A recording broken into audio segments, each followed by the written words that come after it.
आता है। तो इसमें कोई चिंता वाली बात नहीं है कि प्रैक्टिकल में हमारे कम नंबर होंगे या थियरी में कम नंबर होंगे। जितने अधिकतर नंबर आपको मिलेंगे वही फायदा होता है। चलिए दोस्तों, हम आपको बताते हैं कि प्रैक्टिकल में आपके इंटर्नशिप में होता है। इंटर्नशिप जो होता है दोस्तों, प्रैक्टिस टीचिंग होती है। 4 वीक प्राइमरी होती है, 8 week secondary week and 4 week से सीनियर सेकेंडरी स्कूल होता है। और दोस्तों दूसरा पॉइंट है observation, pre observation, supervised observation by faculty and observation by concern teacher school. तीसरा पॉइंट है प्रिपरेशन इन स्कूल प्रोग्राम्स। चौथा पॉइंट है लाइब्रेरी लेबोरेटरी मैनेजमेंट। पांचवा पॉइंट है कम्युनिटी इंट्रैक्शन। देखिए दोस्तों, मिला जुलाकर आपका जो 200 नंबर का होता है, इसमें आपको पाठ्य योजना बनानी होती है। पाठ्य योजना आपको कॉलेज में पढ़ाना होता है। इसी के हिसाब से आपको नंबर प्रैक्टिकल में मिलते हैं और प्रैक्टिकल में दोस्तों अच्छे खासे नंबर आपको मिल जाते हैं। दोस्तों जो पहला प्रश्न पत्र है क्रिएटिंग इंक्लूसिव एजुकेशन है, जिसको दोस्तों This is audible. तब कृष्ण बोले, युद्ध करो लेकिन फल की चिंता मत।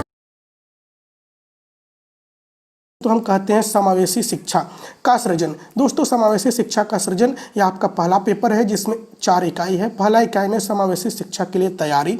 इसके अंतर्गत दोस्तों विभिन्न आवश्यकताओं की अवधारणा एवं अर्थ है।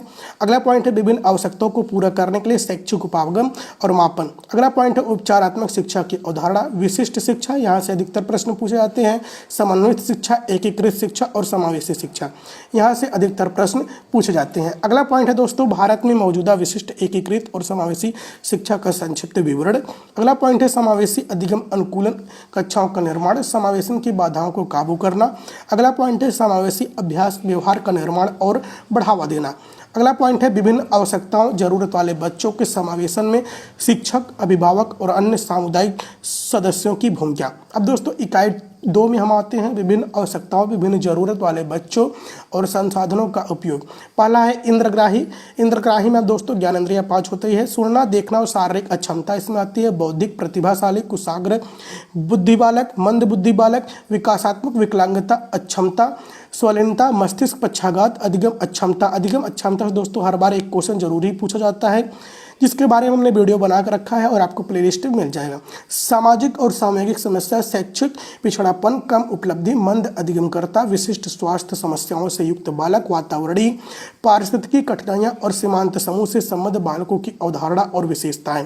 अगला पॉइंट है दोस्तों प्रारंभिक पहचान का महत्व, अतिपूर्ति कौशल के विकास के लिए कार्यात्मक मूल्यांकन। अगला पॉइंट है समावेशी पारिस्थितिकी में कार्य कर रहे शिक्षक की भूमिका और उच्च अधिगम के लिए उपलब्ध शिक्षकों में शैक्षिक कौशलों को समृद्ध एवं विकसित करना। अगला पॉइंट है अनुदेशात्मक उद्देश्यों में अनुकूलन, संवेदीगामक बच्चों की विभिन्न आवश्यकताओं को पूरा करने के लिए पाठचर्या और पाठ्यसागामी क्रियाओं, बौद्धिक अधिगम, अक्षम ग्रामीण जनजातीय बालिका, अनुसूचित जाति, जनजाति और भाषा संबंधी और अन्य अल्पसंख्यक समूह, यहाँ से भी दोस्तों अधिकतर क्वेश्चन पूछे जाते हैं।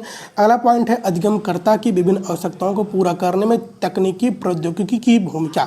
अब दोस्तों हम इकाई 3 की बात करते हैं। इकाई 3 में आपका आता है विभिन्न आवश्यकता वाले बच्चों के लिए पाठचर्या, अनुकूलन और मूल्यांकन की अवधारणा और अर्थ। इंद्रग्राही, सुनना, देखना और शारीरिक अक्षमता, बौद्धिक प्रतिभाशाली, कुशाग्र बुद्धि बालक, मंद बुद्धि बालक, विकासात्मक विकलांगता या अक्षमता, स्वलीनता, मस्तिष्क पक्षाघात, अधिगम अक्षमता, सामाजिक और सामूहिक समस्या, शैक्षिक पिछड़ापन, कम उपलब्धि, मंद अधिगमकर्ता, विशिष्ट स्वास्थ्य समस्याओं से युक्त बालक, वातावरणीय पारिस्थितिकी कठिनाइयाँ और सीमांत समूह से संबंध बालकों के लिए पाठचर्या अनुकूलन की आवश्यकता। अब दोस्तों इकाई 4 में आता है समावेशी शिक्षा के लिए शिक्षक तैयारी। आपका पहला पॉइंट है माध्यमिक विद्यालय सामान्य विशेष शिक्षा में प्रायोजित मौजूदा शैक्षिक कार्यक्रम की समीक्षा। अगला पॉइंट है समावेशी वातावरण में माध्यमिक शिक्षा के लिए शिक्षकों और शिक्षकों के कौशल और दक्षता। अगला पॉइंट है राष्ट्रीय पाठचर्या संरचना 2005।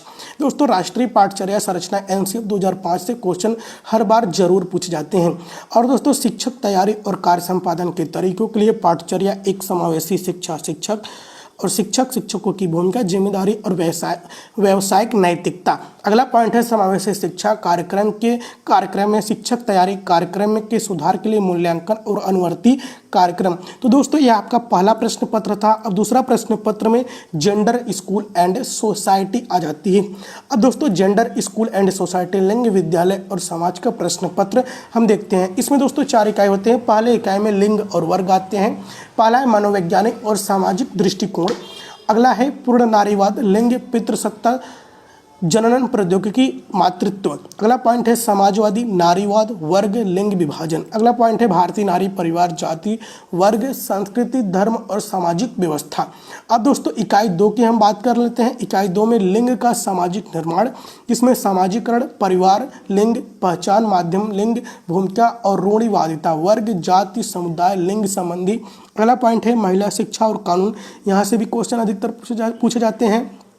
अगला पॉइंट है औपचारिक शिक्षा में महिलाओं की पहुंच और भागीदारी। अगला पॉइंट है नारी और निरौपचारिक शिक्षा, संरचनात्मक और महिलाएं, नारी अधिकारों या महिलाओं अधिकारों की रक्षा के लिए राष्ट्रीय प्रयास। तीसरा पॉइंट है स्कूल शिक्षा में लिंग असमानताएं, स्कूल शिक्षा का संगठन, पाठ्य पुस्तकों में लिंग पूर्वाग्रह। दोस्तों यहाँ से क्वेश्चन अधिकतर पूछे जाते हैं पाठ्य पुस्तकों में लिंग पूर्वाग्रह से। अगला पॉइंट है पाठचर्या विकल्प और छुपी पाठचर्या, अध्यापक दृष्टिकोण, कक्षा अंतःक्रिया और सहकर्मी सहपाठी संस्कृति। अगला पॉइंट है लिंग और स्कूल विद्यालय, लिंग और स्कूली शिक्षा, लिंग असमानता के लिए शिक्षा। अगला पॉइंट है स्कूल शिक्षा में हस्तक्षेप का केस अध्ययन।